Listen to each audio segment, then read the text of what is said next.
ഇത്രയും ആത്മാർത്ഥതയുള്ള ഒട്ടും കളങ്കമില്ലാത്തൊരു മലയാളിയെ എൻ്റെ ഗൾഫ് ജീവിതത്തിൽ ഞാൻ കണ്ടിട്ടില്ല. മുകുന്ദേട്ടനെ പോലെ ഒരാളെ ചതിക്കാൻ ആ പെൺകുട്ടിക്ക് എങ്ങനെയാ പറ്റിയതെന്ന് എനിക്കിപ്പോഴും മനസ്സിലാവാത്ത.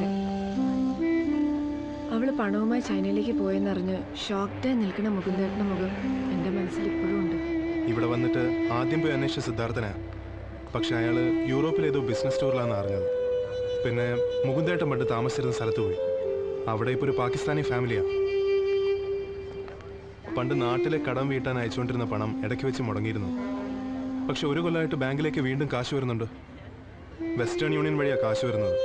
ആ ഒരു സൂചന വെച്ച് അബ്ബാസിനെയും കൂട്ടി ഞാനവരുടെ ഓഫീസിൽ പോയി അന്വേഷിച്ചു.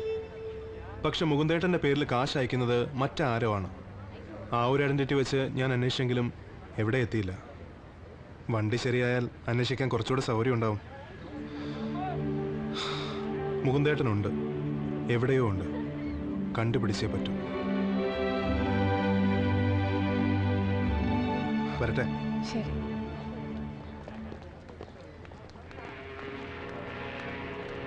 മായ, 4 വർഷമായി അല്ലേ നാട്ടിൽ പോയിട്ട്? ചേച്ചിമാരുടെ കാര്യങ്ങളൊക്കെ കഴിഞ്ഞില്ലേ? ഇനി വീട്ടിലേക്ക് കാശൊന്നും അയക്കണ്ട, സ്വന്തം കാര്യം നോക്കണം. ഉപദേശം എൻ്റെ അല്ല, അമ്മ പറയാൻ ഏൽപ്പിച്ചതാ.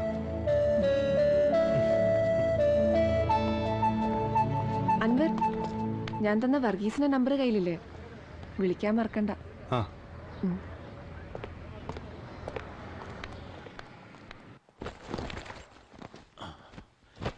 താമസ സ്ഥലം പല പ്രാവശ്യം മാറിയെങ്കിലും ഇത് കളയാൻ തോന്നിയില്ല. ഞാനിതുവരെ തുറന്നു നോക്കിയിട്ടില്ല.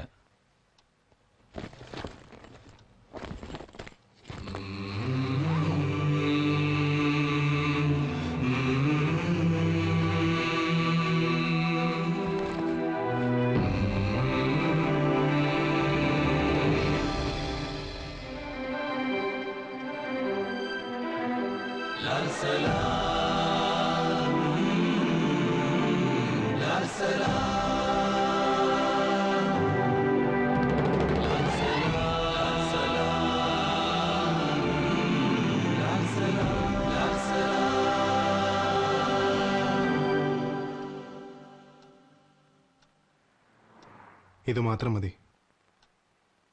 പണ്ട് കൂട്ടത്ത് താമസിച്ചവരൊക്കെ ഓരോ വഴിക്ക് പോയി. പലരും നാട്ടിലേക്ക് മടങ്ങി.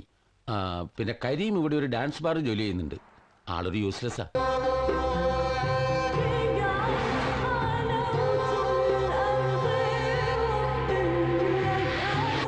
കഷ്ടമായി പോയി.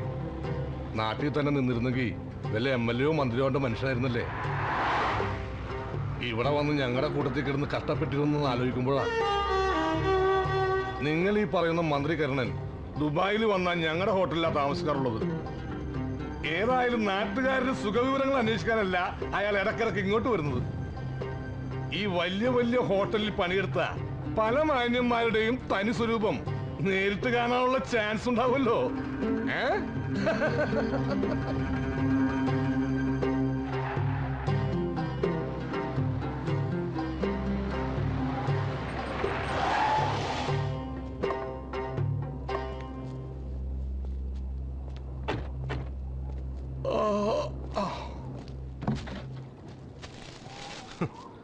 ഡേറ്റ് കഴിഞ്ഞ് ഈ കുബൂസ് വെച്ച് നിങ്ങൾ എന്ത് ബിസിനസ്സാ ചെയ്യുന്നത്? ഡേറ്റ് കഴിഞ്ഞാലും 2 ദിവസത്തേക്കൊന്നും ഇത് കേടാവില്ല. പക്ഷെ കടയിൽ വിറ്റാലും പോലീസ് പിടിക്കും. അതുകൊണ്ട് നമ്മൾ അവരടുത്ത് വല്ല പശുവിനെ ആടിനെ വളർത്തുന്ന ഫാമിൽ കൊണ്ടു കൊടുക്കും. ഒരു മൃഗാതുര സേവനം.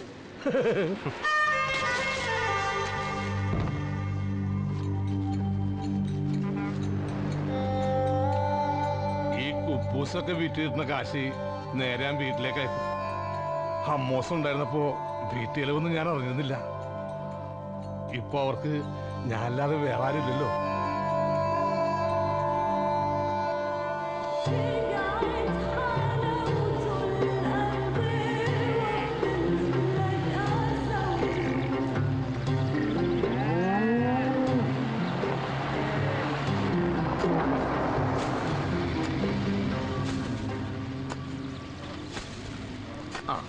Ahoy! Kubusi Agil Bakarit? എവിടെ ഇയാളെന്നെ കാല് പിടിപ്പിച്ച് അടങ്ങത്തുള്ളൂ.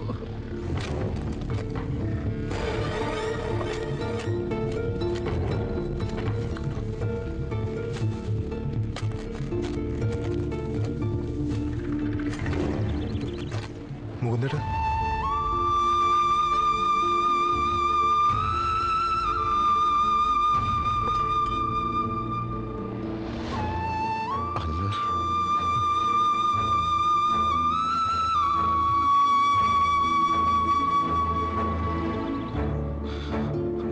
മുകുന്ദേട്ടാ,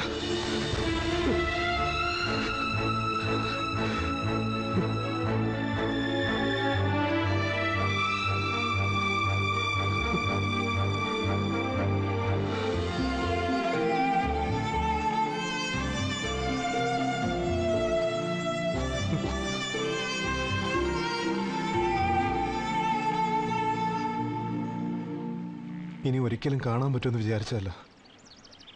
അന്വേഷിക്കാത്ത സ്ഥലമില്ല. മുകുന്ദേട്ടൻ ഇവിടെ കുറച്ച് നാളായിട്ട് ഞാൻ ഇവിടെയാ. നീയല്ലേ എന്നെ ഗൾഫിലേക്ക് അയച്ചത്. ഇതും ഗൾഫാണ്, കുറച്ചുള്ളിലോട്ടാണെന്ന് മാത്രം. ഇതൊക്കെ പണം കായ്ക്കുന്ന മരങ്ങളാണ്. ഇതിന് വെള്ളം നനച്ചും പശുക്കളെ ആടുകളെയൊക്കെ നോക്കിയും ഞാനിങ്ങനെ കഴിയുന്നു. കരീമിനെ എങ്ങനെ? മുകുന്ദേട്ടനെ അന്വേഷിക്കുന്നതിനിടയിൽ കണ്ടുമുട്ടിയതാ. നിങ്ങൾ ഇറാഖി പോയില്ലേ? വാ പറയാം.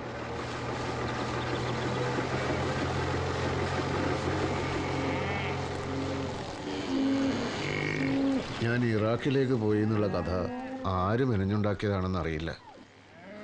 അബ്ദുള്ളക്ക പോയതോടെ ആകെ ഒരു ശൂന്യതയായിരുന്നു.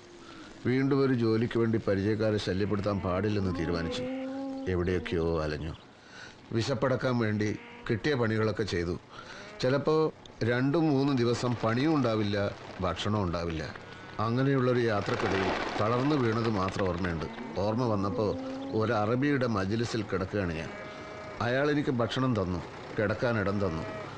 ആരും നോക്കാനില്ലാതെ കിടന്നിരുന്ന ഈ സ്ഥലം നന്നാക്കി എടുക്കാമോ എന്നയാൾ ഒരു ദിവസം എന്നോട് ചോദിച്ചു.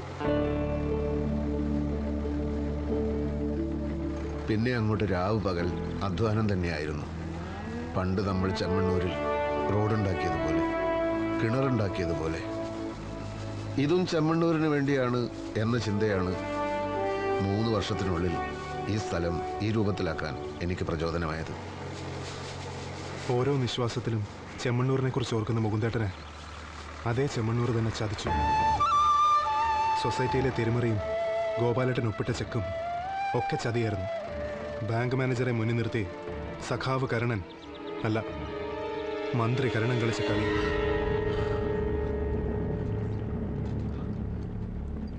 കരുണന് വ്യക്തമായ ഒരു അജണ്ടയുണ്ടായിരുന്നു.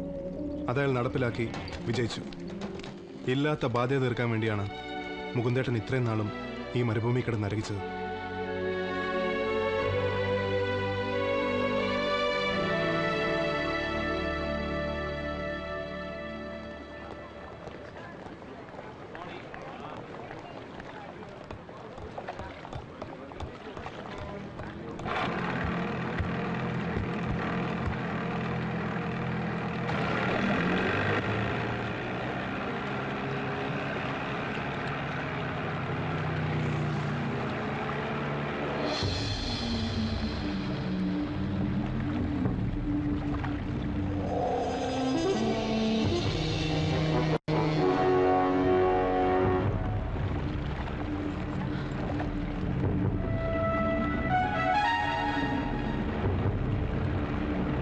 ഹലോ അൻവർ,